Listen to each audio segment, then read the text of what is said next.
Booster. Go. Retro. Go. Vital. We're go flying. Guidance. Guidance, go. Launch control, this is Houston. We are go for launch. I feel the need for speed. You've got to ask yourself a question. Do I feel lucky? Well, do you, punk? Join us or die. Just sends shivers up my spine. Welcome back to Mark Groupie Outdoors, the podcast.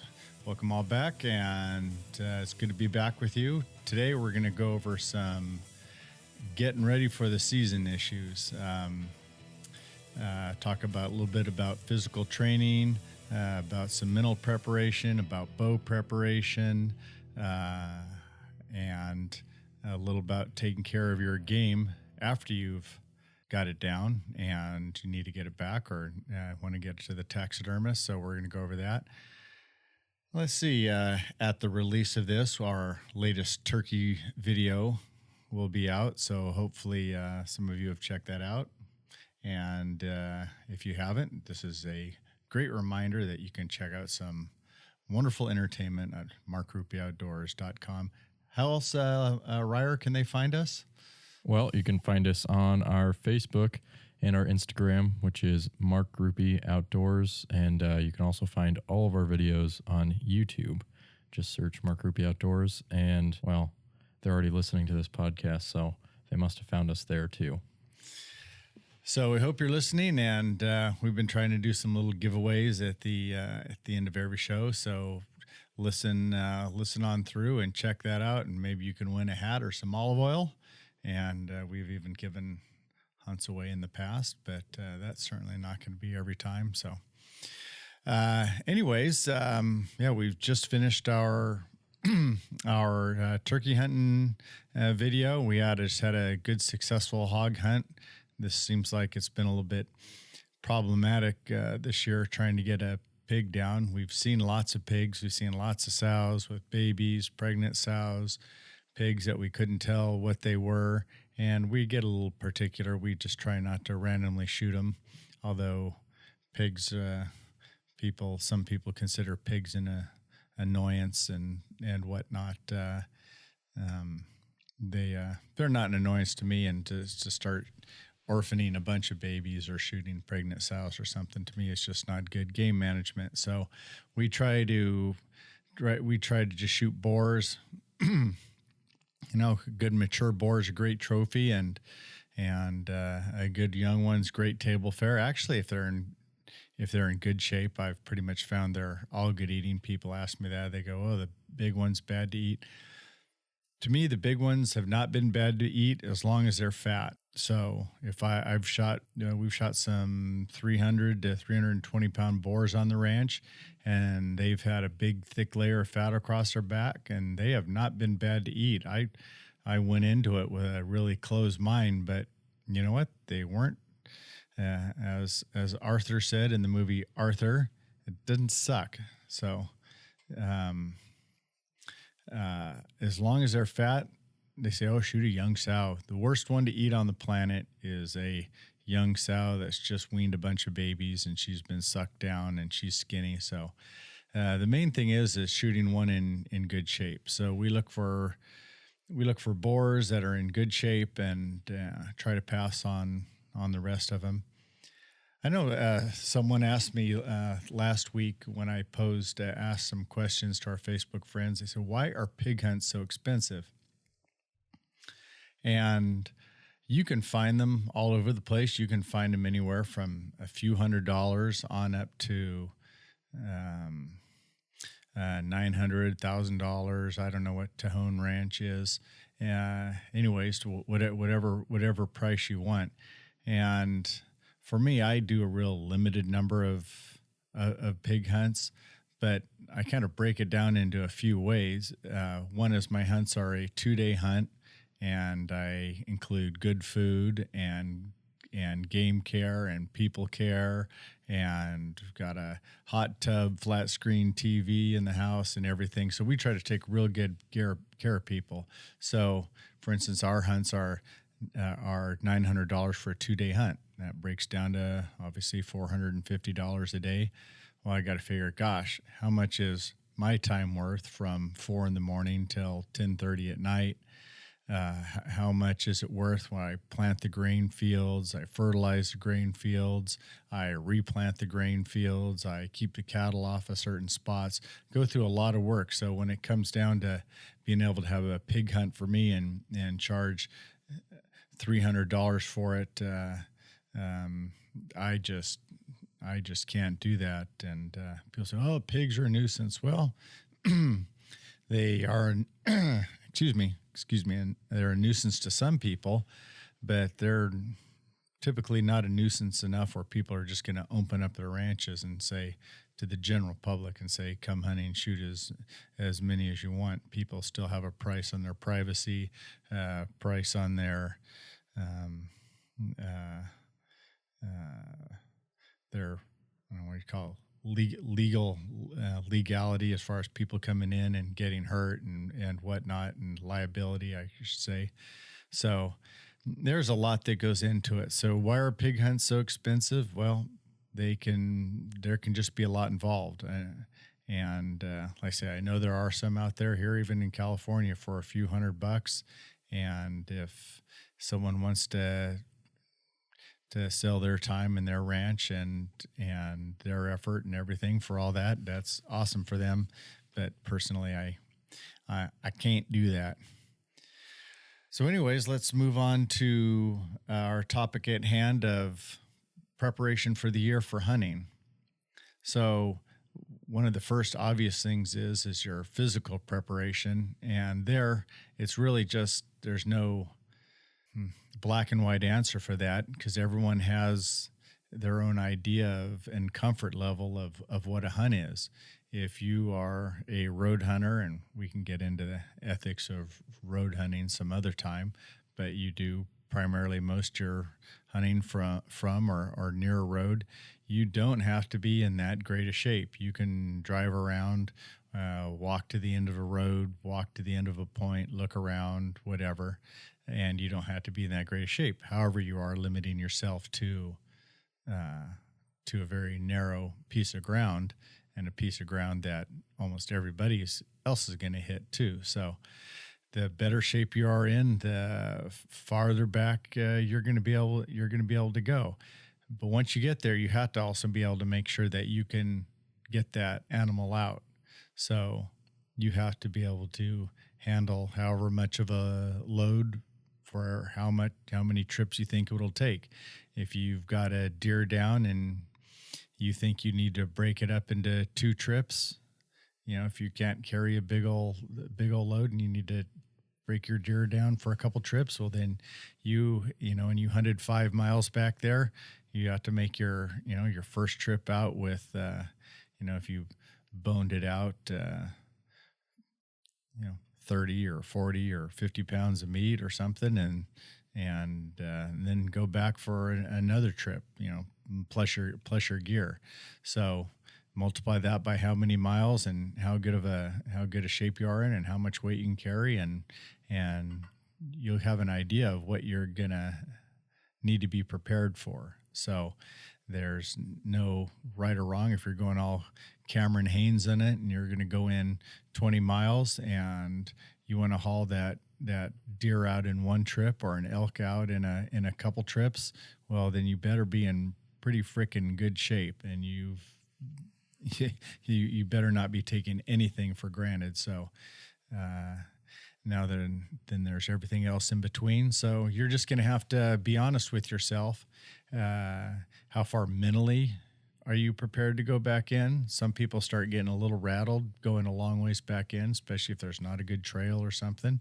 So your mental preparation comes into it, and a lot of that will be maybe alleviated by your physical condition. If you're physically prepared, then it's going to take a little burden off your mind, because you get in trouble, you get back there, you're going to be able to get out. It's just a matter of time, just a matter of walking. After I ran Bighorn Mountain's 50-mile trail run, I knew that elk season that there really wasn't a place that I couldn't hump it into and get back out of. And if it was just a matter of time, matter of trips, I could do that because I was in great shape. So figure out your goals, figure out how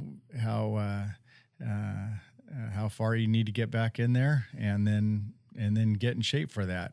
And don't leave it to the last minute. Here we are in the beginning of July. If you're hunting for the coast season for archery here in California, then you're might be a little bit late for getting in shape for the season, because that's only a couple weeks away. If you're hunting rifle in the Sierras and most of the D zones, then you've got to the middle of September, and it's not too late. You can start kicking into gear right now. Start walking. Start carrying some weight on your back. Do some, if you don't have any terrain to walk in, think about doing some walking lunges while you're doing it. Especially, I've got a little 20-pound weight vest I put on, and when I'm walking, I just do some lunges with that, and that can start setting your legs on fire, and that will help strengthen you up for a good hard walk. And make sure, again, you want good core strength, shoulder strength, everything to be able to pull your bow back, to carry your gun, lift, drag, do whatever you got to do. So maps, make sure that you've got good maps of the area and you know how to read those maps. And you've got some navigational skills and maybe a little pilotage and dead reckoning, so you can figure, if I'm walking at 1 mile an hour and this place is back in 2 miles, well, then, it's going to take me 2 miles to get there. Here's some landmarks that I see along the way, and some mountain negotiating skills will get you a long ways there. And then, of course, there's all the food and tents, pads, everything like that, but we won't dive out into a full equipment list right now. Primarily, we do mostly bow hunting here at Mark Grupe Outdoors. So there are some things that you're going to want to consider getting your bow ready for season and keeping your bow maintained good. Some tips from our friends at Jerry's Archery in Stockton, California. Make sure you're keeping your bow strings waxed. Keep your bow strings away from your broadhead in your bow case. It does not take very much for you to touch one of those razor sharp heads to your string under all that pressure, and that sucker will bam. So you want to make sure that especially when you're putting your arrows in and out of your quiver and you're waving those suckers around, that they do not come into contact with your string in any way. Another thing, maybe you haven't thought of, if your limbs on your bow, it's been sitting in the sun or exposed to some heat, do not shoot it till it cools down. The limbs, I don't know if they can come apart or whatnot, or what happens to them then. But that is something that I want you to know. Of course, don't not dry firing your bow. Always checking your arrows for splintering and flex your arrows. Make sure there's that you've got no cracks in there, because you don't want a bunch of carbon jammed through your hand, as we've all seen those pictures. Let's see. Make sure all your bow screws and bolts are tightened on your bow, for your sights, for your rest, all that. Make sure nothing's loose there. Let's see. Practice with the same brand and spine arrows that you're going to hunt with, and that's a good tip. Making sure that you're shooting the right weight broadhead and the right broadhead for your arrows, and your bow head is tuned properly. And so those are most of the general things. If you need some help with that, please go down to Jerry's Archery and they have always been super gracious with me, and they, full disclosure, they, I don't know if I'd call them a sponsor, but they're certainly helped me out as as they can. But I was a Jerry's customer before I was before any of this, and I found it well worth the effort to go down there and do it that way, as opposed to buying something online. And if you're a great bow mechanic and you can take everything apart and put it all back together and have all the equipment, fine. But if wherever you are, I encourage to support your local bow shops, because you'll find that end up being a great value. And personally, I would be a bit fuzzy if people came in and shot my bows and looked at them, shot them, then disappeared, and then came back and returned with the same bow and now they got problems with it, and it's got the draw lengths 2 inches too long, and then got the wrong arrows, and can you do this and can you do that? I might be a little grouchy when it came to me, so be considerate that when all of a sudden you show up with this a pile of crap that you've purchased somewhere and dump it on your local bow shop's counter. So your bow's tuned up. Obviously, you've been practicing. Now you've gotten into shape. You can find your way through the mountains. A person last week asked, what about finding a place to hunt? So you've got a few choices there. One is you can always go guided if you can afford to crack that nut, if you can write that check. And then you can get on great public or private ground and have someone who knows the area, knows the game. There's some, and we personally take advantage of that sometime. We used Alpha Wildlife Services this year. We got out, did a little turkey hunting, but I didn't have time to do the scouting and whatnot. We're turkeys around, but I didn't have any pattern on them, and I sat a couple fruitless times, and then Ray Perez, I took advantage of him and had a great hunt. Rhino Guide Service, Kerry Griffith, check him out if you've got a California hunt in mind. He's got some great stuff. There's a lot of great stuff out there. So that's one option.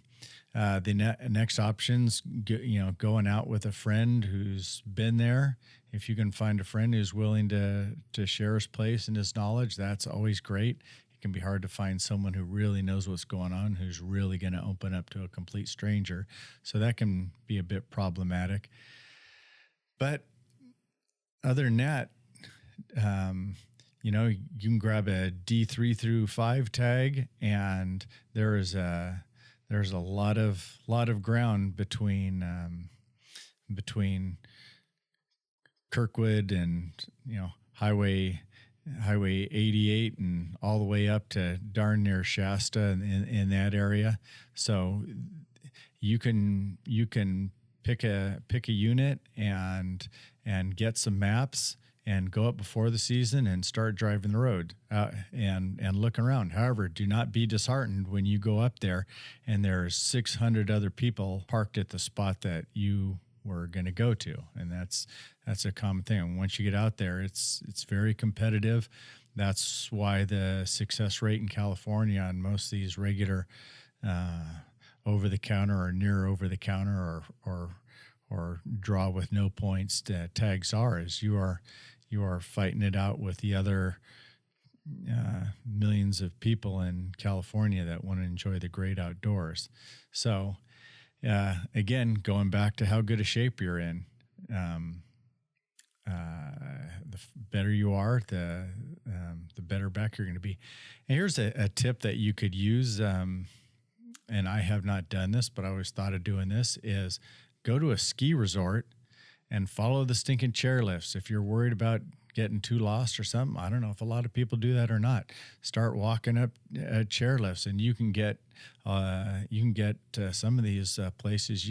I believe most of them are Forest Service ground. Make sure they're not private ground. If they are Forest Service ground, go up there, walk up there, and get back in a ways doing that. So there's a way for you to get after it too. Are we assuming that the chairlifts aren't running? We're assuming the chairlifts. Because if the chairlifts aren't running, or if the chairlifts are running, I would suggest you take the chairlift to the top. But that's just if the chairlifts are running, there's probably snow on the ground, and there's probably skiers right next to you. I would say it's probably not deer season. And I'm sorry, folks. That's what happened when that's what happens when millennials speak. Well, they run all year in a lot of resorts in Colorado. Not that you can hunt those ones, but they do. Yeah, my brother-in-law and we've talked about doing that up at Snowmass is humping it back in on some of the spots. There's a lot of elk back there, a lot of good elk hunting, and again, get back past the people and have at her. So you've got your animal on the ground. Your meat care is now a huge priority. Try to recover that animal as quickly as you can. If you're bow hunting and you've made a good shot and it's evening, I know we all want the great hero pictures with it in the daytime, but you really owe it to that animal if you've made a good shot to recover them as quickly as possible and start getting that animal cooled down. Here in California, it's pretty warm when we're hunting, and that meat can go south on you really quick. So first thing to do is gut it out. Unless you're doing, of course, the gutless method, then you can just start taking quarters off and skinning the quarters. But get that stuff out, hung in the shade, even if it's going to be warm out. Get that stuff hung in the shade with your game bags on, and start a cooling process. And you might even want to consider even if it's warm outside, letting it air cool as much as possible, especially in those front shoulders and that chest area. Getting that apart, because that area holds a lot of heat.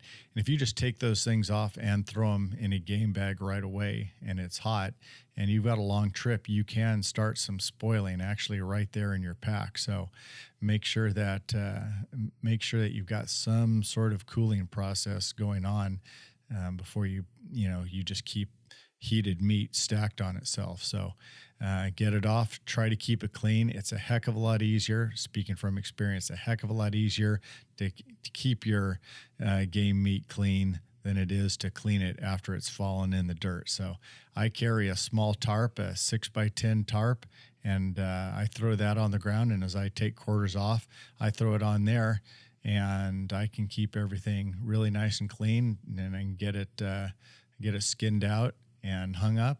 And if it's heavy and it's going to be a long pack, then I'll bone it out and carry it out like that. No need in carrying all those bones. If it's not so far, or I've got someone with me, or it's not so heavy, then I can keep the bones on and carry it out like that. But again, do the math and see, and be honest with yourself and see what you're carrying out. You can carry the whole head out. Or you could cut the skull plate off, cape it if you want to keep it, and carry and roll that up and carry out a lot less weight than carrying the whole head. So, anyways, keeping that meat clean and keeping it cool are the two big priorities that come at that time. So, speaking of getting the cape off, you've got your animal down and you want to get it mounted. So there are some important things that you're going to want to consider as far as that goes. We talked with Andres Gallo. Andres doing some taxidermy work for me, and I'm pretty darn happy with him. Artisan's creations there, and we'll post a thing to him, but he comments that heat and moisture are the hides and birds' worst enemy. So for hides, skin the animals out as soon as possible and get them in a plastic bag and freeze them, or take them to the taxidermist right away. Now be careful about putting them in plastic bags and throwing them in the sun, because they will melt right away. So plastic bags in the freezer to protect from freezer burnt, but get them in. Get them in right away. Don't leave the hide in the cooler or refrigerator for more than a few hours. It's going to be longer than a day if you've harvested the animals. Then freeze it. Birds, tuck the head under the wings and put in a plastic bag. Also, squeeze all the air out, and get it in the freezer. Let's see. Again, make sure they're in the bags to prevent any freezer burning. On hides, the ears are the first to go if kept in the freezer for too long with no bags. And birds, it's the face and feet that need to be protected. So if you've got any questions, you can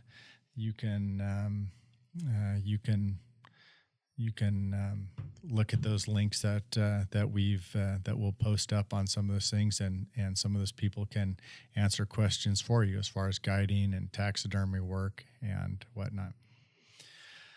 So you're physically prepared, you're mentally prepared, you've got the right gear, you're back in there, you know where you're going, you've got your animal down, you've kept good care of the meat, and you got good care of your trophy's cape, and you get it in there, and you've got a successful hunt in the books. So hopefully that has all been helpful to you. What else, Ryder? Do we have anything else on the docket today, or do we beat it all to death? Was that supposed to be a pun? No, it wasn't.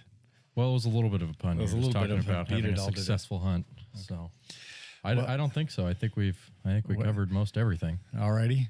Well, again, thanks for joining us. Tell us again how they'll find us, Lord Millennial.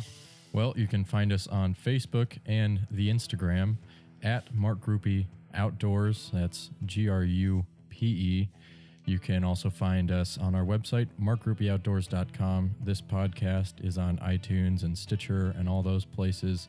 And you can find our videos on YouTube, Mark Groupie Outdoors. So the first to post who's listened to this, that post Groupie, that's GROUPIE, GRUPE, you'll win yourself either your choice of a couple bottles of olive oil or a hat. So anyways, we've got a pig hunt video coming up soon for you, and everything. We're having a great time. Looking forward to a great late summer and a great fall. And we'll see you next time at Mark Groupie Outdoors, the podcast.